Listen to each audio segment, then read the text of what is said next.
Get ready for an all-new What's Up right now. Today, the gang is finally back together, and they're weighing in on a newlywed couple who sent bills to the people who didn't show for their wedding, and what Jennifer Lawrence is saying about unequal pay for women. Plus, we're celebrating Breast Cancer Awareness Month, and Chad is introducing us to his grandmother and her story of survival. All that and much more coming up on What's Up with Chad Hedrick, Morgan Casto, Austin Burke, and Ricky Nelson. What's Up starts right now.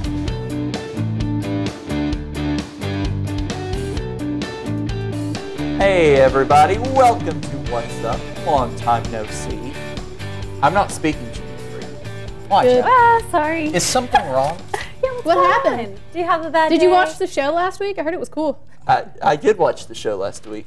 You are cold-hearted individuals. Can we rewind back a few weeks when we threw him a birthday party? Yeah, Oh. I mean, wow, how rude. That's very I cold-hearted. mean, we You know threw you what? a birthday party. And the birthday party got canceled out by what you did last week. But we'll talk about All that. good fun. We'll talk about that a little bit later in the show. It's good to see you three. It's the first time the four of us have been back together since Episode 1. episode 2. Actually. Two. 2, because someone Oh was my goodness. sick. I I can't was count. dying. But no, not in I think our viewers are like, wow, this is the actual cast. Okay. What? We got what we wanted. So yes, we're all here, all four of us. It's the first time in a long time. So we've got some really intense topics to discuss this Oh my week. goodness. Like a circus. Yes, we do. It like a circus. Speaking Intense of like a circus, circus. I get it, because circuses are intense. Intense like a you know, I like how you said circus because that's the perfect segue for this first Hey, topic. there we go. We had some visitors come to campus yesterday. Good old Westboro Baptist Church was Oh. here. Yeah. They graced us with their presence as a part of their plan to picket the town of Moorhead, the university, and my pal Kim Davis. Every single Every time. episode, man.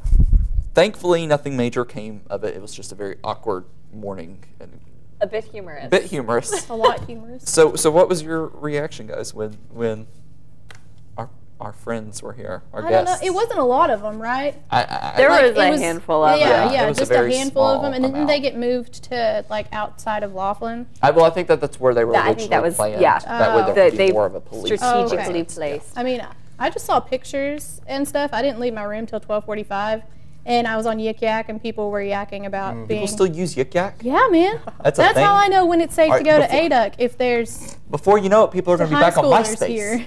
I'm on MySpace. But yeah, I saw people yakking about it, and they were like, people were scared, and people were excited, and I just stayed in my room and watched it from the comfort of my room on my phone on social media. I mean, you and I were out Yeah, there. I saw Chad there. It was pretty, I mean, I thought it was peacefully. I thought the students did a great job. The police were there. There were I more know. police there than there were protesters. Yeah, and I know I helped out with a couple of other students passing out encouraging notes that day, and so that was like one protest. We had another person across the street that had a sign that said, I thought it was so funny, it's great, Jesus doesn't act like this, favorite sign of the day. But mostly it was just a lot of, in my opinion, it wasn't offensive to me. It was actually kind of funny because Yeah. just was totally extreme. Well, I enjoyed one of their signs because it said marriage plus divorce equals adultery. If you Google the definition of adultery, it is when you are having a relationship with someone, when you're married and you're having a relationship with someone that's not your spouse. That is adultery, not getting married 4 times. So, just throwing that out there. Oh, gosh, Chad. I'm just saying. Anyway, let's move on because I really am sick of that. You know what? Discard with the whole thing. Done. Goodbye, Westboro. Bye. Bye. Oh. This one's pretty funny. I enjoy this topic. Ricky doesn't. Strong opinions on this topic. A couple in Minnesota sent out bills to wedding guests who RSVP'd to their wedding but didn't show. The bill was for $79.50, which on the bill the couple said this cost reflects the amount paid by the bride and groom for meals that were RSVP'd for. reimbursement and explanation for no-show, card, call, or text would be appreciated. One woman who got a bill said to NBC affiliate KARE 11 News that she and her husband were going to go, but at last minute her mom couldn't watch their kids, and the wedding invitation said no kids. So what do you think? Are the bride and groom wrong for doing this, or is this a great idea? Of course they're wrong for doing it. Why? When you ask people to come to your wedding, you're like, hey, celebrate our union. You don't expect everybody to come, and well, I'm not saying you pay for it so other people can enjoy the experience with you. And just because someone doesn't show up to your wedding doesn't mean you have to charge them for not showing up to your wedding. That's not part of inviting people to your wedding. Like, that's not what it's about. And they said they weren't allowed to have kids. So I probably wouldn't have gone to these hateful people's wedding in the first place. But what they're saying is if you RSVP'd, said, yes, I will be there, and you don't show up, one, I do think that's kind of rude, especially when you know that a couple is putting that much Okay, but in. what if something came up? Send a notification, send a text or an email or a what call. if you got in a car crash and you died? Okay, that's different than From what they're beyond saying. the grave? They're saying, Are you going to charge their family members? Back it up. Beep, beep, beep, like a garbage truck. Back it up.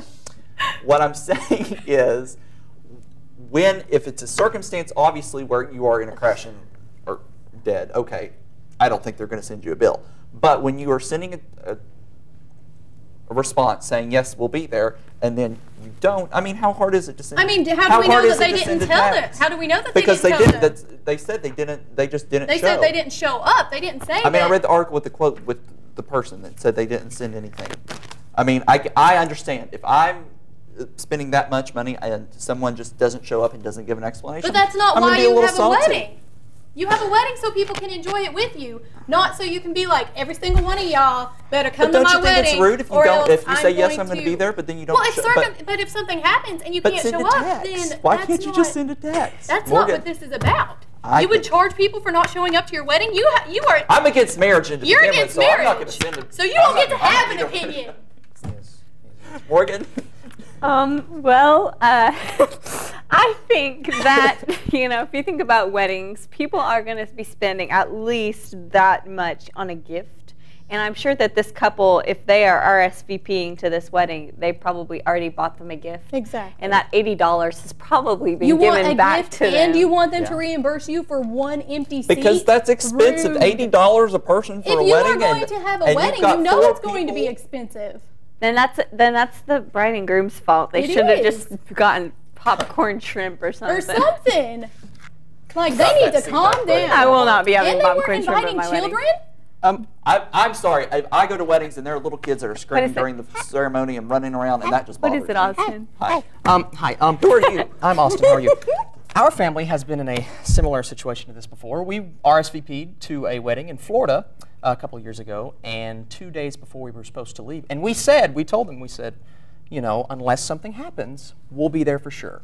So our house flooded 2 days before we were supposed to leave, and this was our family member per se, and we didn't get to show up to their wedding. Did they send you a bill? He's not talked to us since, and he sent us a bill. So. Because their house flooded, and they told them beforehand. Yeah. I mean, and like I said earlier, I believe that there are certain. Did you say, hey, we can't come, our house flooded? We told him. We let him know. Then that's just being a jerk. But when you don't send a note, at least you said, hey, we're not going to be there. That still there. doesn't give you a right to charge them for not going to your wedding. Are you saying if they would have sent a text, it would have been okay for you to be like, oh, all right, then it's fine. Had they not said, hey, sorry, can't be there, then I might have a different tune. Well, maybe they didn't think it was a big deal. So you're saying that these people are charging this couple because they didn't send a text? Or a call, something say, hey, sorry, we can't be there. All right, so call, otherwise I'm going to charge you $80. We're going to take a break, and one of us may or may not be here. I'm going to charge Austin because we'll be right back. Here. Don't go away. Yeah, Austin, you have to pay us each $80. What? We're out.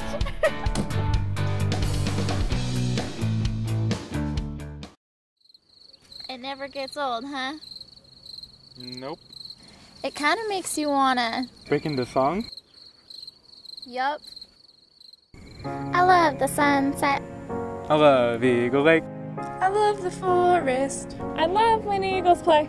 I love the campus! And all its sights and sounds. Boom-de-yada, boom-de-yada, boom-de-yada, boom-de-yada. I love philosophy. We love diversity. I love English. And all its weird words. I love the music.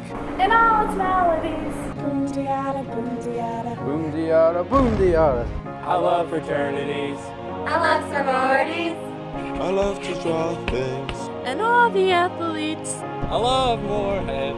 It's such a pretty place.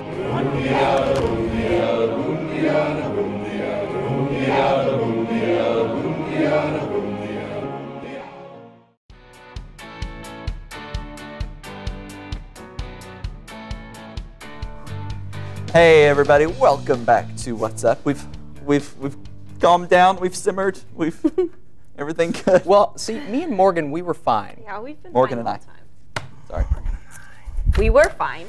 Morgan and I we were fine. My grandmother will get on to you for that. So Sorry, grandmother. I mean, she's back from Europe finally. mean, good. So she was gone for 3 weeks. She came back with laryngitis. So, Bless her. but she's back, and I missed her. So we're glad that she's back to watching. I had to send her the links to all the shows she missed. Didn't she call you while she was there? She did. She did call me. She called me from Germany the day before my birthday, and they said the McDonald's in Germany has really good French fries. So that's all the more bring reason it to go back? to Germany. She did not. I think she brought me a magnet. So anyway, Donald Trump.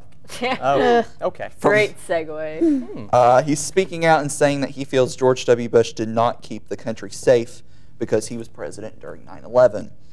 He claims he isn't blaming anybody, but said on Fox News that the worst attack in the history of our country happened under Bush's watch, and he then suggested that the attacks could have been prevented. He even went on to suggest that the Bush administration knew in advance that the country was going to be attacked. Jeb Bush quickly responded to Trump's comments and said that his brother did in fact keep our country safe. So is Trump out of line here? Has he finally reached that, okay, now you're talking about 9/11 and that's already a sensitive topic still to this day, or do you think there's still something crazier that he could say? Was this something that he just came out with, or was it think a he could still go question crazier. that was asked to him? I mean, I think he what was just the speaking out context? about, in the recent Republican debate, George W. Bush did come up a lot, and Jeb stood up for his brother and said, my brother kept our country safe, so this is just, or Trump now, almost a month later, retaliating, saying, no, he didn't. I feel like, too, it's important to remember that Bush was our last Republican president. And Trump, being a Republican candidate, is probably trying to say, there are lots of people who are Republicans that don't like the way that George Bush ran the country. And maybe he's just using that as a tactic to be like, well, I'm a Republican, but that's not what I think, and just kind of going against Bush because he doesn't want a reputation that might be connected with his. But I think just have the audacity to say, yeah, it's awful. To say It's that awful. he knew about it and he didn't stop it.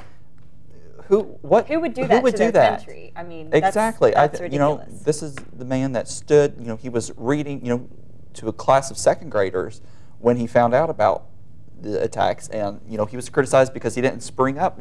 Well, I mean, what's he to do? Scare the little kids? I mean, he kept us safe. He was only president for 9 months at the time. There was a whole other guy that was president for 8 years. Yeah. So, and he's also only one man. Yeah. And you can't stop. You can't those be people everything. were ready to destroy us, and I think it was going to happen anyway. And that's something that doesn't just come about in a presidency. That comes about over time. Yeah. So you know what, Trump, just take his Xanax. Anyway, Jennifer Lawrence. I think it was wrong. I think he was rude. I think he shouldn't have said it, and I think he needs to calm down because now I think he's just doing it for entertainment. And I'm sick of it. Even during the Democratic debate, he was drawing so much attention to himself over stuff that didn't even matter. Like, I don't even get me started on that. So Trump, Jennifer Lawrence, Kentucky native. She's a Louisville fan though, so that's a couple points off. It's okay. She's one of the highest paid actresses in Hollywood, and she's now calling for equal pay after she learned through the Sony hack that she was not paid the same as co-stars Bradley Cooper and Christian Bale for the movie American Hustle. The hack revealed that she did not get the same post-release compensation that her co-stars did as well. She claims that they had negotiated better and that than she did, but she feels that just because she didn't negotiate like they did, that doesn't mean that she shouldn't receive less. She said all this in an essay on Lena Dunham's newsletter. Okay. And she says she's over trying to find the adorable way to state her opinion and be likable. So does she have a point? Is this a case of unequal pay, or was it just her fault for not negotiating well? I mean, I'm always for, my sister and I have this conversation often because Sarah is very for equal rights for women. And my sister knows a lot more about it than I do because she reads about it a lot more than I do. But from what few conversations we do have, unequal pay for women has always been an issue. And I think it's great that Jennifer Lawrence I think it's brave in a way that she was like, okay, I'm going to tell you guys what I think, and I'm not going to be cute and I'm not going to be funny like I normally am. I'm going to be serious because it's a topic that matters to her. I think it was good that she talked about it in a serious way to let people know that it's something that she's serious about, and she wasn't just being playful Jennifer Lawrence that we're used to seeing. Well, go ahead. I was going to say, I completely understand where she's coming from, but the two examples that she used here was Bradley Cooper and Christian Bale, who have been in the game a lot longer. Variety. They are better actors right now. Okay, well, Jennifer Lawrence is going to be around for a long time. She's going to develop. She's going to be. I think she's going to be also just as good as Meryl Streep. But Christian Bale was a lead actor in the film. She was a supporting actress. So typically, you know, in a case like that, the leads are going to get more money. Yes, but I think the supporting roles. I think it gets tricky. Look at her paycheck for the Hunger Games. Yeah, I mean, the line says she's one of the highest paid actresses. Well, I think it would be important to compare. I think it would be a better comparison if you compared her, her pay with in the Hunger Games to their pay. They're equal if they were equal, because it is, as someone who is in that business, it really is, and it doesn't matter if you are a male or a female. If you're a lead, if you're equity, you're going to get, and obviously she is and those movies, she deserves to make more. But she deserves. I'm sure she's bringing in revenue because she is Jennifer Lawrence, but at the same time, I think, like what you said, Christian Bale and Bradley Cooper probably just been around. Well, it goes into the hours that you put into it, and I'm sure that has nothing to do with her as a person. It just, I can see where they might have been paid more than her because of their part, not because they were a man. But I don't know the specifics of that, so that could totally be. I think that's where it gets tricky. Yeah, because like she could go and look at male, like if Bradley Cooper was the lead in a movie and Christian Bale was a supporting actor, but then they got paid the same. Like I think that's where it gets tricky. It depends on how much you want to delve into it and how much you want to research into it. But I just think that she's brave to show her opinion and not good for her. Not in the way that we're used to seeing her. Yeah. Well, you know, it's a conversation that she started, and maybe that's a good thing. We will be right back with more What's Up, Move Away.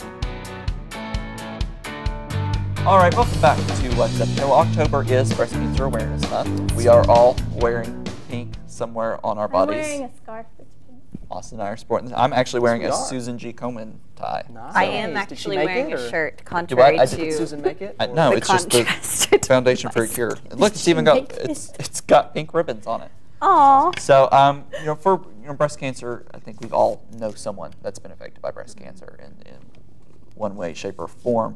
And for one person, who do you know? I know, it was my mom's friend. Her name escapes me because I don't think she works at the Texas Roadhouse with my mom anymore. But I remember when my mom went through that. But she was really funny about it and like lighthearted about it and stuff. And I think you do have to have kind of, when you're going through any kind of cancer scare or sickness, you have to have a positive attitude on it.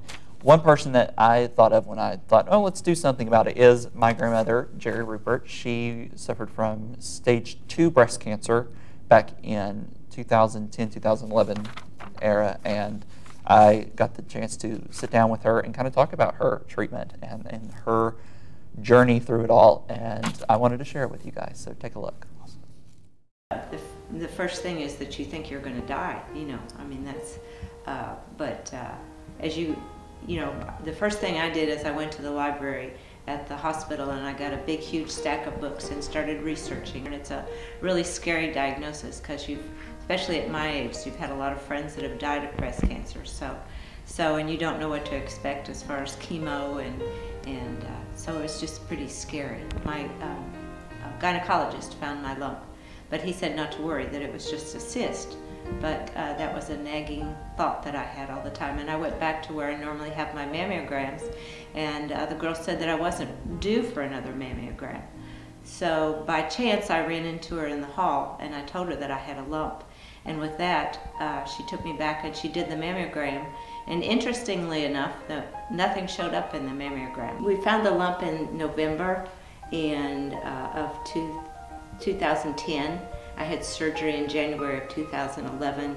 I started chemo in June of 2011.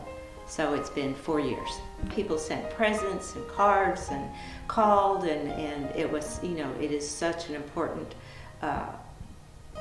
source to have a support system. We had planned to hike rim to rim at the Grand Canyon the year I was diagnosed with another couple, and so we didn't do that year, but then the next year we hiked down South Kaibab and up Bright Angel Trail and stayed at Phantom Ranch.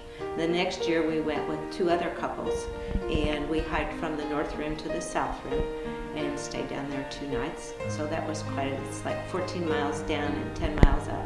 And then the next year we went to Glacier National Park, which is absolutely beautiful, with another couple. And I think we hiked about 60 miles in about 10 days.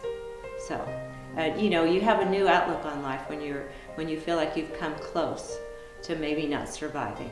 So you want to celebrate all the beautiful things in life. Well, I had a job that I loved, and I would have been doing that forever. But then when I was diagnosed with cancer, and there had never been any cancer in my family. My mother's 99 years old. I just thought that I was going to live forever. And so when all of a sudden you're faced with this, huge barrier to be overcome, then I retired, and my husband and I had some wonderful years in retirement that I wouldn't have had. And so, sometimes you think it's like the end, but then, a lot of people go out in the car and they have a car accident and they never get to savor the things that they wanted to do. So in a way it was a blessing. Even people who, I had ER positive breast cancer, but people that have had more difficult kinds of breast cancer, they're still alive. They're doing a great job with all the money that's donated, and fundraising has really made a difference. You just have to take what life gives you and try to make the best out of it, and they'll be okay. Make sure you do your self-exams. Don't depend just on the mammography to be able to find that, and be your own healthcare advocate. Don't just because one doctor tells you to do something, don't do that. Make sure that's right for you. And life is sweet, so enjoy it.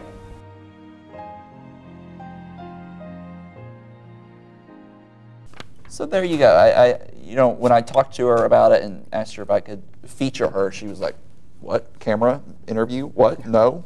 And she did so good though. She was beautiful. I didn't see that at all. She was very positive, and she's yeah. carried herself and very I think well that's you have to when you're giving any kind of diagnosis like that. I think it's important that you have a positive outlook and say, "I'm going to be okay," and she did, and that was around the same time that my sister, my mom, and I kind of came into her life, and I think that we were, I guess, maybe a thing of encouragement for her. So I mean, you have to, if you choose to sit down and lay in your bed all day, then you're not going to get better. You have to decide to do that. Like when my grandma was diagnosed with breast cancer, that's something she had to do, and people who do that do well. They really do. We have to be positive about it. So anyway, we will be right back. Don't get enough What's Up when we're on the air? Well, now you can get us right on your cell phone. On your tablet. Your laptop. We're everywhere. Like us on Facebook so you can join in on the What's Hot conversation.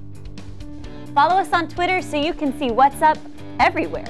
Join us on Instagram for behind-the-scenes pictures and videos. You can catch every episode of What's Up on msutv.net.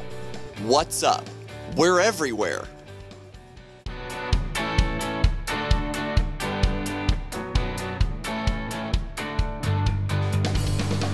Hey everybody, welcome back. You know, hey everybody. If you might recall, I was not here last week. Oh, really? Really? Didn't even notice. Yeah, we touched base on this early in the show. First of all, Ricky, I do want to say you did a great job moderating. Oh, she did. So Thank you guys. And we did a great job so kind. co-hosting. Co-moderating, hosting. Shout out to Troy Combs, he did good too. He did good. Good job. Troy did good, and I appreciated him for filling in. So I was at this Meet MSU thing. I'm a student ambassador for the Convergent Media program, and I had to be in Mount Sterling and miss the taping, which I hated. So, being the control freak that I am on this show, I was texting my three lovely co-hosts, saying things like, hey, is everything okay? Do you miss me? Do you have any questions? What's going on? Fill me in. First of all, why would we miss him? We see him every day. And I don't get any response. So then I get this from Austin. The lights aren't turning on. And I said, well, find Tim Creekmore, our executive producer. He knows how to turn them on. Perfect. And then, now Troy isn't here. I think he forgot his pants. And then, so then I get phone calls saying, yeah, stuff is really not going well. And then I get a text from our executive producer saying, is Dakota okay? Our director, Dakota Miller. And I was like, well, what, I guess, I don't know. So then I get a text from Austin. Chad, we're going to have to cancel the show today. Dakota fell off a ladder. I freak out. By the way, everything's going smoothly over here. By the way, they're all filming the show. Oh, it was going great. Oh, yeah. You loved last week, right? So then I go on this whole tangent saying, you're not responding, so I'm assuming you're dead, and I need you all to be alive for our Halloween episode. 15 messages. I sent 10 in a row. We all in the had matter our phones on our desk. If you see us picking up saw our that phone, last probably week, heard the vibrating last week. Because Chad would not leave us alone. 35 minutes, I'm texting them with no response. And then Austin finally says, hang on, give me a sec. So I go outside waiting for the phone call. I wait for 5 minutes, people, no phone call. It's a long sec. So then I'm texting again. I'm doing a cycle called Morgan, Austin, Ricky. Morgan, Austin, Ricky. No one's responding. We were all standing here going, don't reply to Chad. Yep. We were like, don't do it. Simple. And then they give me the call. The call. And lucky for you all, we have the call. Take a look. You don't have to. I hope he doesn't hate us. Like, yeah. Make it real intense. So do we Make it need, real I need intense. to just put it next to Are you gonna, are you going to put it on speaker? Yes. Okay. Camera, we're getting ready to tell him right now. Oh, yeah. Creekmore just called me. He's been texting, calling. Creekmore, he responded by text, but not. Okay. Yeah, we're getting ready to call him right now. All right, here we go. All right, how should we start this out, guys? Should we start it out? We'll just start out with Austin saying, hey, Chad. Hey, Chad, are you okay, man? No. Are you okay? Hey, I saw you call me. What's going on? I hope he's not mad at us. No, we'll call him from Austin. You can start it off by saying, Chad, we just thought we should call you and tell you. Yeah. And then We just thought we should let you know. Yeah. All right. Okay. All right, Austin, you got this. And we're dialing. All right, everybody tell me when you're Are recording. we recording? Okay, we're recording. Good? Hello? Hey, Chad, I'm sorry, man. I have not. I have. Heck? I'm like freaking out. What's going on? I have not looked at my phone in. Is he okay at least? He's dude. Hey, listen. Everybody is fine. We just wanted to tell you that we made everything up, and we have been joking with you for the last 3 hours now. 3 hours.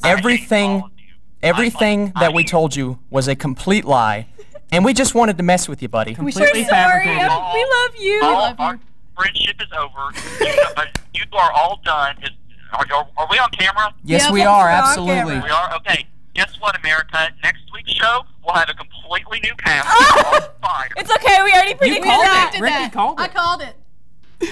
Dude, all done. I called Tim Creekmore. They were all, Everybody was in on it. He was in on it. Chad, did you call Keith Terry? Yes, I did. Well, I personally, I'm here at this Meet MSU thing in Mount Sterling, and I'm with Donnell Murray, who's with the Strategic Communications Department. She said, well, do you want me to call Pete Terry and see what's going on? And I said, yes. And she texted, did someone fall off a ladder in the studio? I said, not that I'm aware of. And then she said, yeah, you're getting punked. And I said, no, they wouldn't do this to me. I believe in you all. I believe in the good of America, and you all have ruined it. You misjudged us, buddy. You did. Well, hey, listen, man. Have a great trip, man. Well, I miss you guys. I wish I was there, but I'm glad to know that everybody's okay, and I will be back next week. Austin, I'm glad you're back too. Aww. I think I've changed One my big mind. happy Thanks, family. Chad. That was nice. All right, buddy. We'll talk to you later. All right, I'll see you guys. Everybody's all right.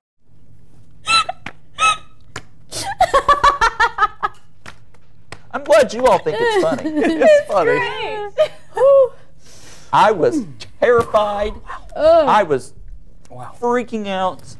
And you all are just sick. We were I have never laughed so great hard in my life. I haven't either. Woo! I just noticed you're the odd one out. You're not wearing glasses. Oh. How lame. But you know what, Chad? What, Austin? We did it because we love you, man. You love me? Really? That's what you're going with? That's how we express it. That's not what I'm going with. We did it because I thought it would be funny to freak you out. I mean, looking back on it, you all, I mean, you got everybody involved. And I mean, It was a community effort. it was a big I mean, community effort. everyone in Breck almost knew about it. And If only you had gotten Dr. Terrian on it, I would have totally had a coronary. But he was involved. I mean, he was Just the fact that it went all the way to The fact that I got to the point where I called him, yeah. So anyway, you guys are good. That was We are. fantastic. Anyway, none of us are going to be here next week as ourselves because it's our Halloween episode. I'm so excited. You guys have no idea how And good. it's my birthday. It's also Ricky's birthday, so And my John's birthday. So birthday. It's going to be all kinds of birthday. Yeah. I mean, it's a jam-packed episode. I don't know how we're going to fit it all in. I mean, we're going to have We might so have much to fun. do an hour. We may have to do an hour. Stick around. We'll find out. We'll keep you posted. That's so long. But anyway, should we tell them the theme or should we just keep it under wraps? You're gonna want to stay tuned. You're- You're gonna want to check in. I Yeah. think The you wrap. guys can decide because I don't care either way. You'll just have to tune in to see it. It's gonna be great. That's good. Yeah. I like that. It's going to be pretty awesome. And I can't wait for it. Timeless, actually. Timeless. Very well. Yeah. It's going to be fun. So we thank you all for watching. Good to be back with you all. It's been too long. Four of I us. mean, I guess it was Since the okay if four you of were us. back. Yeah, I feel the love. Anyway, we'll be back next week with our Halloween episode. It's going to be great. So don't miss that. But until then, always stop to listen to What's Up.